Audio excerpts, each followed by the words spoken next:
যে কথাটা বলতে চাই, রাজনৈতিক কাঠামোগত পরিবর্তন একটা অব্যাহত প্রক্রিয়া। সময়ের প্রয়োজনে, অর্থনৈতিক, সামাজিক, সাংস্কৃতিক ব্যবস্থার প্রয়োজনেই রাজনৈতিক কাঠামোগত পরিবর্তনের প্রশ্ন আসে।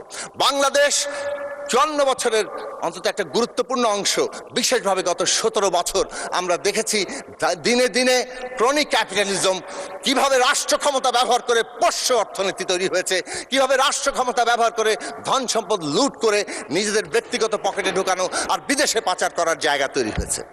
এই অর্থনৈতিক ব্যবস্থা যদি বহাল থাকে তাহলে বাংলাদেশ এগোতে পারবে না, এবং এই ধরনের অর্থনৈতিক ব্যবস্থা একটা ফ্যাসিস্ট ব্যবস্থাকেই তার সাথে সঙ্গতিপূর্ণ করে তোলে।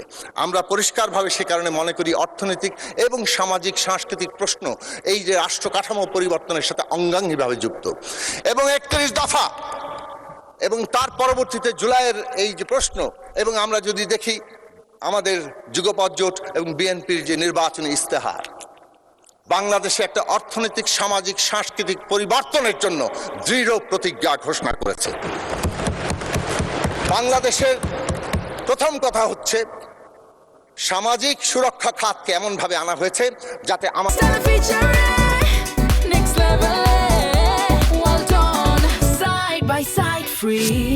দেশের মানুষ আগে স্বস্তিতে থাকে। দ্বিতীয় কথা, মানুষের আয় যাতে বাড়ে, শিক্ষা, স্বাস্থ্য, কর্মসংস্থানকে প্রাধান্য দেওয়া হয়েছে।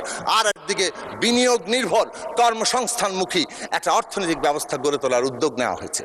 এই দেশে আমরা দেখেছি এডিপি নেওয়া হয় কিন্তু এডিপি বাস্তবায়ন হয় না, অথবা প্রকল্প এমনভাবে নেওয়া হয় নানা রকম ইন্টারেস্ট গ্রুপ প্রকল্পের মধ্যে তাদের স্বার্থ চরিতার্থ করে। পুরো কাঠামোগত বদল আনা হচ্ছে, যে কাঠামোগত বদলে এই দেশে পাবলিক ইনভেস্টমেন্ট বাংলাদেশের যেমন জনগণের উপকার আসবে, তেমনি একই সাথে তা বেসরকারি বিনিয়োগকেও চাঙ্গা করবে, উৎসাহিত করবে।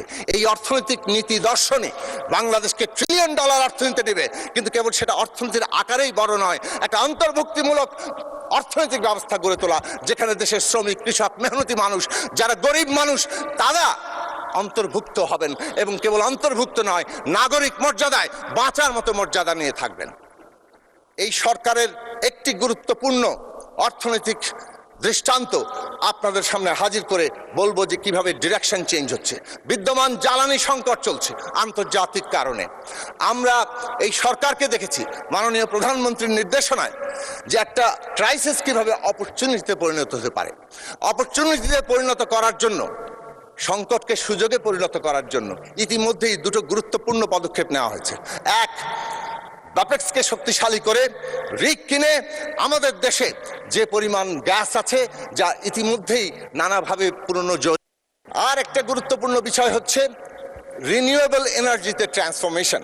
বাংলাদেশের এই ক্রাইসিসকে সম্পূর্ণভাবে আমাদের নিজের পায়ে দাঁড়ানোর জন্য রিনিউয়েবল এনার্জি, এই যে নবায়নযোগ্য জ্বালানিতে ট্রান্সফার করা, এইটা একটা যুগান্তকারী ঐতিহাসিক সিদ্ধান্ত।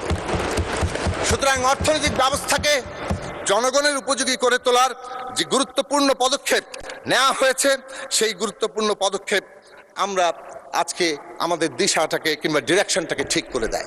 আর একটা গুরুত্বপূর্ণ প্রশ্ন বলেই শেষ করব, মাদক, নারী নির্যাতন আমরা কিভাবে এখান থেকে নাই করে দেব, সেই জায়গাটা বাংলা এই সরকারের গুরুত্বপূর্ণ জায়গা। সবচেয়ে বড় ব্যাপার হচ্ছে ফ্যাসিস্টরা কিভাবে বেঁচে থাকে, ঘৃণা উৎপাদন করে, বিভাজন করে। আজকে অনেকেই ফ্যাসিস্ট ব্যবস্থার বিরুদ্ধে কথা বলেন, কিন্তু ঘৃণা আর বিভক্তির, বিভাজনের রাজনীতির পুনরুৎপাদন করেন। আমরা দেখেছি এইখানে যত গণতান্ত্রিক কথা বলা হয় সোশ্যাল মিডিয়াতে তার